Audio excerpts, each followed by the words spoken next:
How much money do you need in your piggy bank to buy a dental practice? My name is Paul, Dr. Nacho Goodman. I bought more than one dental practice, and financing is a big part of it. Where are you going to get the money from? I am so happy to be talking with David Birch of Huntington Bank, who's going to share with us the importance of liquidity, why working with a bank that specializes in doing this is important, and how to get yourself loan ready. Thanks for being here with us, David. Appreciate it, Paul. It's always great to be part of the Dental Nachos team. And you guys talk about what my mom talked about as a kid. Can we do stuff, right? So the bank is your mom. You cannot buy a practice without money. Unless you have a giant Scrooge McDuck bag of money, you need money. So just give us some fundamentals. I'm a dentist. During a pandemic, I've been an associate. I'm ready to buy a practice. What should I be thinking about having in liquid assets, and what does liquid assets mean? Well, perfect question, and really where you should start, Paul. I think the first step is understanding what it is you're looking to buy. So is it a $500,000 practice? Is it $1 million practice? That starts the conversation because liquidity typically connects to the loan size. So what most banks will look for today is just about 10%. 10%. That's an easy way to look at it. It's about 10% liquidity. And that's where you need to be starting. Some will go a little lower. Some will ask for a little bit more. So that's a really helpful tip, David. I want to point out to the audience, because I do things with transitions. You look at a practice with a broker, it has a $750,000 asking price. You may be able to negotiate it, not down to free. That's not a thing. So you're thinking, have I saved $75,000 in liquid assets? Tell me, what is a liquid asset? Well, it's really something that you have immediate access to. So think about it that simple. Any money that you're going to be penalized for taking is not liquid. IRA that you might have, a 401k you might have, those are not liquid. Cash or marketable securities. I love that. And so we're talking about cash, marketing securities, stuff that you can touch that's not tied up till later. Why? I'm a big fan of the question why, right? Why do banks want to have that? Like, what's it there for? Well, the primary reason is to handle the unknown, right? Gotcha. So that's the biggest reason. Most banks will give you a bit of working capital to supply for the business moving in the first 3 to 4 months in an acquisition as you're kind of weaning off the cash in the old business and you're starting your own cash up. So you'll have some of that working capital. But if anything happens, let's say you would get injured and you'd have to bring in somebody else and the insurances aren't paying certain amounts, you need to have a backup. You need to have some money that you can go to. And that's really the primary reason. Secondary reason is just kind of testing your fiscal aptitude, right? I mean, can you save money? Can you manage money? Is probably another key thing that we're looking at.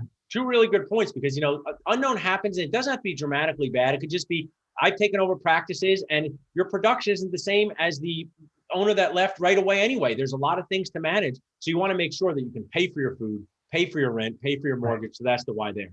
And we just left the calendar year of unknowns happening. Right. So yes. I know. It's a good example. I want to call it a once in a lifetime pandemic, but I want to make sure it's only once in a lifetime first. Now, tell me this. So you're a dentist out there. You've been an associate for a while. You want to buy a practice. You've saved the money. Why can't I just walk into my local bank and be like, hey, can I have money for a dental practice? What's the value of a bank that, like Huntington, you guys have been an awesome key resource and sponsor of what we do. What's the value of working with a bank that specializes in doing this? Well, the first thing is just general understanding of what it is that you're trying to do. So you're talking to somebody, one of our reps in the field or our business development officers that maybe have submitted over $100 million. We have one of those right now, over $100 million in applications just last year, and to one type of business. It's the general understanding of what it is that you're trying to accomplish. That's the first thing. The second is that our terms and structures are usually a bit different. Competing in this space, in the dental finance space, you've got to have flexibility in terms. So the specialty banks will typically have longer terms, 10 and even 15 years that we have. That will help you from a cash flow perspective. Most traditional banks are going to want to push that debt down to 60 months, even 72. So 5 or 6 years. And the payment on that is dramatically different. Yeah, that would really handle your cash flow. Yeah, I'd say the last thing, Paul, is when things go wrong, who are you going to be able to talk to? We have in our business, and other banks have the same thing, but we have what we call Practice Pulse. And that's a support network for you that can help you. They can ask questions and they can provide you with some helpful hints and tools on how to make sure your practice is operating at the optimal level. So when things go wrong, who's in your corner? Right. Is it somebody who finances dry cleaners, which is admirable and a good business, and they've done one or two dental practice loans, or have they done 300 million, $400 million of that type of business? Just that general understanding helps in those times that things aren't going right.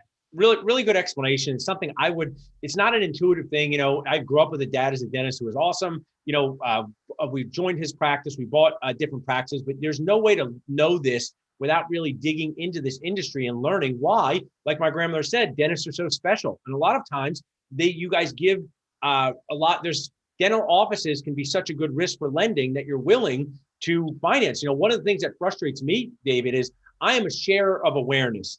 Good, annoying, challenging. But what drives me a bit nacho nuts is when an associate dentist says, guess I can't get a practice loan because I have $300,000 in debt. And I say, no, those two things are not related. This is a positive thing about what we do. People saying they hate us, not very easy. Things falling on the ground, doing full contact arts and crafts, also annoying. But we have a tremendous opportunity to be business owners that other industries don't have. Is that was something you would agree with? 100%. It is the stability of the industry through all of the ups and downs. I've been in it now just close to 23 years and have been through a lot of cycles. And across any business portfolio, the dental and the vet portfolios are going to perform better than almost any other type of business. Teeth and pets, popular things, eating and taking care of your pets. Well, this has been awesome. If someone's watching this and wants to reach out to a member of your team, reach out and find out more, what is the best person for them to reach out to and how can they do that? Well, we actually launched a national account program that helps kind of work with folks like you and the reach that you have, because you have a really broad reach at Dental Nachos. So it's Brian Jason, and that's, awesome. I think we'll filter that through. Sure. We filter that through for them. But Brian Jason, we'll get you his email address along with his phone number. I like that. If anybody's watching and wants to reach out to us, dentalnachos.com, we can connect you with David and his team at Huntington. We're helping dentists make good decisions, learn about the circle of dentistry life. We really appreciate you being here today, David. Hey, Paul, thanks for the opportunity, and thanks